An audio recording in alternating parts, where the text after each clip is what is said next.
आज हम जो करेंगे वो है कॉन्वेक्स मिरर। कॉन्वेक्स मिरर की और कॉनकेव मिरर में क्या डिफरेंस होता है बताओ। बेसिक डिफरेंस पूछ रहा हूँ, कॉनकेव में और कॉन्वेक्स में क्या होता है। सर कॉन्केव में जो है बाहर आउटर क्या पॉलिश, आउटर सरफेस पॉलिश। बेटा ये बेसिक डिफरेंस है, ये याद नहीं है तो कुछ नहीं होगा। कितनी बार उस दिन मैंने यही बोला बार बार।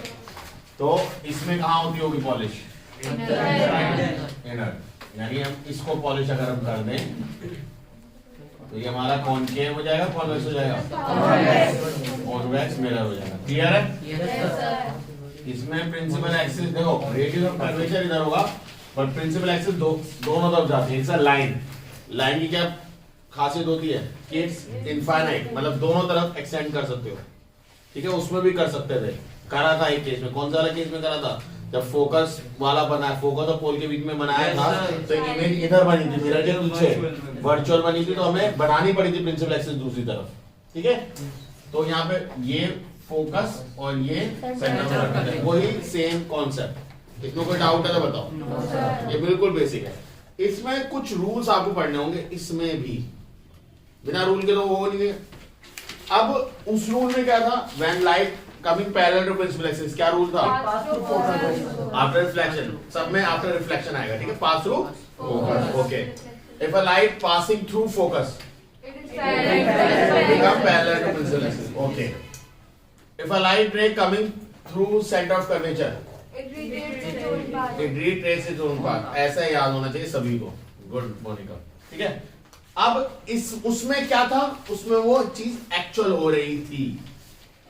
In line coming parallel to principal axis, it passed through focus. If a line passing through focus become parallel to principal. इसमें मोस्ट ऑफ द टाइम आप वर्ड यूज करोगे appears.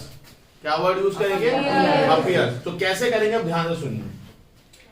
If a light ray coming parallel to principal axis, is it parallel to principal axis? ठीक है, after reflection वो कहीं यानी खोसी जाती है, तो कुछ समझ में नहीं आई बात की भाई लाइट आई पैरेलल टू प्रिंसिपल एक्सिस और पता नहीं कहां चली गई। बट अगर हम उसे पीछे की तरफ टेंड करें, that it coming from what, focus। तो इसकी डेफिनेशन क्या बनेगी, if a light ray coming parallel to principal axis, it appears that it coming from focus। obviously after reflection, it appear कि वो कहां से आ रही है, फोकस से आ रही है। समझ में यही बात नहीं। तो ये कुछ चीजें आपको याद होनी चाहिए। मैंने वही बोला था, वहां भी वो कुछ रूल्स याद होंगे तभी आप डायग्राम बना पाओगे। डायग्राम वैसे बनाया था 2-2 सेंटीमीटर की दूरी रख के, या सही बने सबके डायग्राम, किसी के डायग्राम, क्योंकि मैं चेक करूंगा कल, इसलिए पूछ रहा हूँ डायग्राम बना लो। सबने बनाया, वेरी गुड। सो इसका क्या होगा, if a light ray coming parallel to principal axis, it after reflection, ये वर्ड यू लिखना, लिखने में लिखना है भैया, after reflection it appear that it coming from focus. Clear है, लिख लोगे, गुड। अब सेकंड बार देखो, अगेन कौन सा मिरर है, कैसे बोल सकते हो कॉन्वेक्स है कॉनकेव है। सर वो पॉलिश का भी अभी पॉलिश करी नहीं, बट सर आप कॉन्वेक्स ही करा रहे हो ना, इसलिए हमने कॉन्वेक्स ही बोल दिया। अरे भाई पॉलिश देखो पहले, ठीक है। अब बताओ कौन सा है, कॉन्वेक्स। ये क्या है, और ये प्रिंसिपल एक्सिस। अच्छा ठीक है। सो अब दूसरा रूल क्या कहता है, if a line ray coming towards focus, focus में नहीं आ रही है, toward focus, passing through focus नहीं है। मतलब अगर ये मिरर नहीं होता तो कहां चली जाती, फोकस में जा रही थी। तो अगर लाइन कमिंग टूवर्ड्स फोकस, मतलब अगर मैं इसको आगे की तरफ बेंड करवाऊं तो ऐसे फोकस पे जाएगी। समझे नहीं समझे, मतलब अगर ये गलती से ये नहीं आता तो इसका भरत मिलाप हो जाता, समझ में आया। बट अगर ये आ गया तो क्या होगा, line become parallel to principal axis. समझ में आई, बहुत सिंपल सा फिनोमेना, ठीक है। तो वो सर वैसे ही तो ऐसा रूल, अलग क्या हो रहा है, मतलब तो वहां पे वो चीज एक्चुअल में हो रही थी, हम कुछ कर थोड़ी रहे थे। यहाँ पे हमें बनाना पड़ रहा है भाई, हमें समझना पड़ रहा है, तो इसमें थोड़ा सा समझने वाला पार्ट ज्यादा होता है। और सबसे बुरा तब लगता है कि इतना सब कुछ समझने के बाद लगता है कम से कम 4-5 डायग्राम तो होंगे, डायग्राम में एक, तब ऐसा लगता है अरमानों पे पानी फिर गया। वो एक गाना है ना, चंद से कोई टूटे कोई सपना, ऐसा फीलिंग आती है कि क्या हो गया, इतना सब कुछ रटवाया, 4-5 रूल रटे, समझे कैसे होते हैं क्या होते हैं, अब डायग्राम कितना बनाना है, क्यों कर रहे हैं, क्योंकि इसके बेस पे भी क्वेश्चन आते हैं, इसलिए करा रहा हूं, ठीक है। Yes sir. ओके, कौन सा मिरर है? सर हाँ। Spherical mirror sir guess for convex. Convex. गलत जवाब, ये स्फेरिकल ग्लास था। यस सर तो कॉन्वेक्स में। ठीक है, ओके फाइन। तो ये pole, focus, centre of curvature. Okay, वहां पे क्या रूल था कि अगर लाइन रे सेंटर ऑफ कर्वेचर पे जा रही है, कहां जा रही है, यानी लाइन ऐसे आ रही थी कुछ ऐसी, कि अगर भाई साहब मिरर नहीं होते तो ये कहां जाके भरत मिलाप करती है अपना, सेंटर ऑफ कर्वेचर पे, तो क्या होगा, इट्स रिट्रेस इट्स पाथ। अब देखो कुछ मदद मिल रही है कॉन्वेक्स में पढ़ने से। Yes sir. कॉन्वेक्स में जो आपने पढ़ा है वही चीज यहाँ पे अप्लाई करनी है, बस थोड़ी सी ट्विस्ट के साथ, डायरेक्ट अप्लाई नहीं करनी, सिंपल सिंपल कि लाइन है कभी पहले से पास हो गया, पता चला कई बच्चों ने यहाँ से यहाँ निकाल दी लाइन। अरे भाई मिरर है भाई, तुम कैसे आप पर निकाल लो रे को। अगर किसी को टेक्नोलॉजी पता है कृपया मुझसे कांटेक्ट करें, हम पेटेंट राइट लेंगे इस पे, ठीक है। ओके फाइन, लास्ट केस, ये बहुत रेयरली यूज होता है बट हमें पता होना चाहिए क्या है, कि ये है कॉन्वेक्स तो है ही, ठीक है। लाइन रे यहाँ पे आई, अरे थोड़ी ऊपर चली गई, पोल पे टकराई, तो आगे जिस एंगल से वो टकराई उसी एंगल से वो वापस चली जाएगी। अब एंगल तो सेम नहीं लिखा आपने, एक जगह आई लिखा एक जगह लिखा, तो भाई लॉ ऑफ रिफ्लेक्शन भी तो पढ़ाया है तुमने, आई और आर क्या होते हैं, तो यहाँ पे प्रिंसिपल एक्सिस किसकी तरह ट्रीट करती है, नॉर्मल। ये कुछ पॉइंट्स हैं, मैं एक्सपेक्ट करता हूँ तुम सब बच्चों से मैं पूछूं ये क्या कर दिया तुम, नॉर्मल ऐसे सारे के सारे, हमें पता है, सब पता है, ऐसा वाला ये होना चाहिए, वरना कोई फायदा नहीं। देखो एक्चुअल में आप सब कुछ आता है, आपको जो फिर पीछे करेगा दैट इज स्पीड। अगर आप थ्योरली नहीं पढ़ रहे हो तो आपको पीछे करने वाला और कोई नहीं है, आप वो खुद ही हो।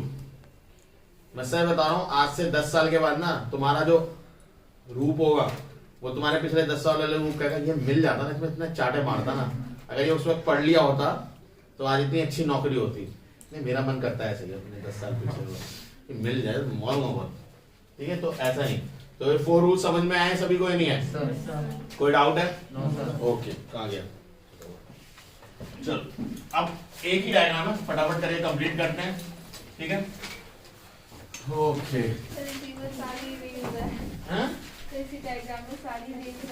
हाँ अब देखो ध्यान से, अब मिरर कैसा था, इधर देखो देखो देखो देखो, ये है अंदर की तरफ कर ले, यस सर।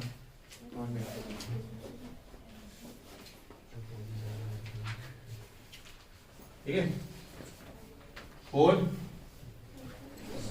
फोकस और कर्वेचर, ठीक है भाई। अब कई बच्चे कहेंगे सर इसमें कहाँ रखे ऑब्जेक्ट, सब पोल और फोकस के बीच में रख लेते हैं। कोई कहेगा सर फोकस पर रख दो, कोई कहेगा सेंटर ऑफ कर्वेचर पर रख दो। मेरे भाई मुझे एक चीज बताओ, पोल, फोकस, सेंटर ऑफ कर्वेचर सब इधर है ना, यस सर। है इधर पॉलिश है, नो अगर तुम यहाँ रख दोगे तो इमेज बनेगी। सर। पॉलिश सरफेस के सामने रखते हैं ना, पॉलिश सरफेस के सामने क्या है, कोई रेफरेंस के लिए कोई पॉइंट है, तो हम क्या बोलते हैं, in front of the mirror. क्या बोलते हैं, तुम कहाँ रख रहे हो, कहीं भी रख दो, जहां तुम्हारा मन करे वहां रख दो। Yes sir. अब वही इनफाइनाइट पे रखोगे तो उसकी जो इमेज बनेगी वो कहाँ बनेगी, फोकस में। वही वो रूल तो वही है कि अगर ये मतलब इनफाइनाइट पे रखा तो ऑलमोस्ट लाइन कैसी आएंगी, parallel to principal axis, yes sir. है ना, और after get it get reflected, but it reflect somewhat like कि वो कहां से कहां गई, कि वो it appear that it coming from focus. तो अगर हम इन्हें पीछे की तरफ टेंड कराएं तो ये दोनों पॉइंट रे कहां जाके मिलेगी, फोकस में। बट क्या ये एक्चुअल में मीट करी, बिल्कुल नहीं, एक्चुअल में कहां मीट करी, ये तो वर्चुअली मीट कर रही है। अगर ये वर्चुअली मीट कर रही हैं तो हम क्या बोलेंगे? अब देखो पॉइंट जैसा ऑब्जेक्ट बना है, ऑब्जेक्ट बहुत बड़ा होगा बट इमेज ऐसे नहीं, पॉइंट सी छोटी सी, तो डिमिनिश बोलेंगे, Yes, sir. बल्कि हाईली डिमिनिश बोलेंगे। Good, thank you. तो हाईली डिमिनिश हमने बोला ऐसे। और इनफाइनाइट में तो कहा बना फोकस पे, और क्या एक्चुअल में रेज ने काटा एक दूसरे को? नहीं, इसलिए हमने इसे वर्चुअली बोल दिया। इतनी बात क्लियर है? मतलब ऑब्जेक्ट इनफाइनाइट पे था, इमेज क्या बनी? अरे कहाँ बनी? कैसी बनी नहीं, कहाँ बनी? फोकस। ठीक है, अब इस बात को ध्यान रखना। अब ये डायग्राम फिर से कौन सा मिरर है? हाँ, पहले बोल दिया उसने। Pole. Focus. Center of gravity. अब कई बार मारा सर, ये बना क्यों रहे हो फिर आप? इसका कोई रोल ही नहीं है, बना ही क्यों रहे हो? अभी पता चल जाएगा। हम कोई सी भी रे ले सकते हैं। हमने 4 केस पढ़े, Yes. चारों में से कोई सी भी रे यूज हो सकती है, इसलिए हमने ये सब बना दिए। Yes. अब पहला क्या था उसमें? Parallel to principal axis, it appeared that it's not passing through, it appeared that it coming from focus। इधर यहाँ चल रहा है, ठीक है। If a line coming parallel to principal axis, it after reflection it appears that it coming from focus। मतलब अगर line रे ऐसी आ रही है तो ये यहाँ से ऐसी जाएगी, है ना? Yes, sir. और अगर मैं इसे पीछे की तरफ टेंड करूं तो it appear that it coming from focus. Clear है? Yes, sir. अगेन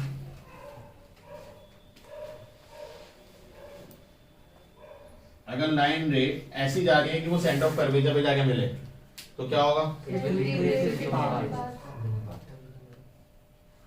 यहाँ पे आ गए, चलो सेंटर ऑफ कर्वेचर आगे ले जाते हैं।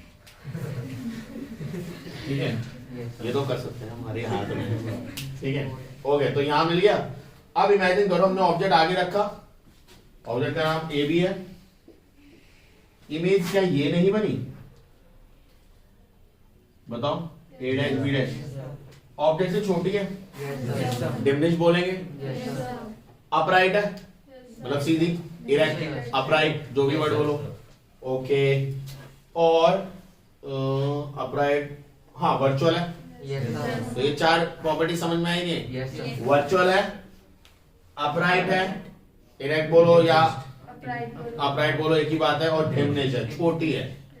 ठीक है, अब मजेदार बात देखो, अगर मैं इस ऑब्जेक्ट को दूर करता जाऊं कहां तक दूर जा सकता हूं? Infinite. तो ऑब्जेक्ट का इमेज क्या बन रही है? कहाँ बन रही है बेटा? Focus. अरे हेलो भाई, हो तुम सारे। फोकस मतलब सबसे दूर हम कहाँ ले जा सकते थे? Infinite. तो इमेज कहाँ पहुंची? और अगर पास ला रहे हैं तो इमेज फोकस तो थोड़ी आगे आ रही है, Yes, sir. यानी इमेज किसके किसके बीच में रहने वाली है? Focus. इसके बीच में रहेगी। क्या डिमिनिश रहेगी? ऑब्वियसली हमेशा डिमिनिश रहेगी। समझ में आई बात है नहीं? इसमें जो इमेज बनेगी वो वर्चुअल होगी। क्या हमेशा वर्चुअल बनेगी? देखो, इनफाइनाइट में रखा तो भी वर्चुअल बन रही थी, Yes. इनफाइनाइट से आगे लाए तो भी वर्चुअल बन रही है। तो क्या हमेशा वर्चुअल बनेगी? यस, हमेशा वर्चुअल बनेगी। यही 2 डायग्राम है, इनके अलावा कोई और डायग्राम नहीं है। अब इसका रोल क्या है? सर इसमें कहाँ रोल है? भाई आपने रियर व्यू मिरर देखे हैं? Yes, sir. उसमें यही मिरर यूज होता है। अब क्यों यूज होता है ये मैंने आपको पहले ही बताया Yes, था। sir. रेयर व्यू मिरर नहीं होता जो गाड़ियों में लगा रहता है कॉर्नर की तरफ, और ऊपर वाला वो मिरर्स उनको बोलते हैं। तो उनमें हम ऐसा क्यों लगाते हैं? उनमें प्लेन मिरर क्यों नहीं लगाते हम? सर बताओ। तो क्या हमें बड़े एरिया को कवर करना होता बड़े है? एरिया को कवर करना होता है। अगर आप नॉर्मल मिरर को कवर करोगे, जैसे मान लो प्लेन मिरर लगाया आपने, प्लेन मिरर सेम साइज का ऑब्जेक्ट दिखाएगा। सबसे पहली बात तो ये Yes, है, sir. और जितने साइज का वो है उसके दुगने साइज का ही एरिया कवर कर पाएगा। Yes. ये भी एक कॉन्सेप्ट है। तो मतलब वो ज्यादा एरिया कवर नहीं कर पाएगा, ज्यादा वाइड वैरायटी आपको नहीं दिखा पाएगा। बट ये वाले जो मिरर्स होते हैं ये आपका वाइड एरिया कवर करते हैं। चीजें छोटी जरूर हो जाती हैं बट एरिया कितना वास्ट कवर करते हैं, क्योंकि इनका नेचर कैसा होता है। अगर मैं आपको, ये मैंने शायद पिछली वीडियोस में भी दिखाया था, अगर ये ऐसा होता है और कोई आप यहां से रे आ रही है और ये आपको दिखा रही है, और एक रे यहां से आ रही है और फिर आपको ऑब्जेक्ट दिखा रही है, और ये मिरर है, प्लेन मिरर, तो आपने कितना एरिया कवर करा? इतना। समझ में आ रहा है? Yes, but sir. इसी की जगह पे अगर आप एक कर्व मिरर ले आओ, खासतौर पे ये वाला,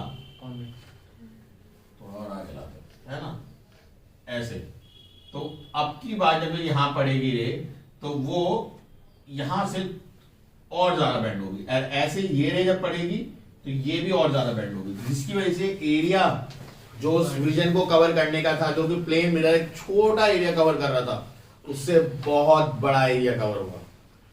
ठीक है, आप लोग माउंटेन्स पे जाते हो, जब गाड़ी मोड़ते हो और शार्प एजेस टर्न होते हैं, तो आपने देखा होगा वहां मिरर लगा रहता है। That mirror is this one only, convex mirror. Convex mirror क्या कर रहा है, आपको अपना भी दिखाता है और जो उस तरफ रोड से जा रहा है उधर का भी दिखाता है। अब इतना वाइड एरिया के लिए अगर हमें नॉर्मल मिरर लगाना है तो एक काफी बड़ा मिरर लगाना है। अब काफी बड़ा मिरर लगा दोगे तो हो सकता है आंधी में टूट जाए, कुछ भी हो सकता है, और कैसे भी मतलब उसको मेंटेन करना मुश्किल है, बट आपका इतना छोटा मिरर इजीली दिखा देता है।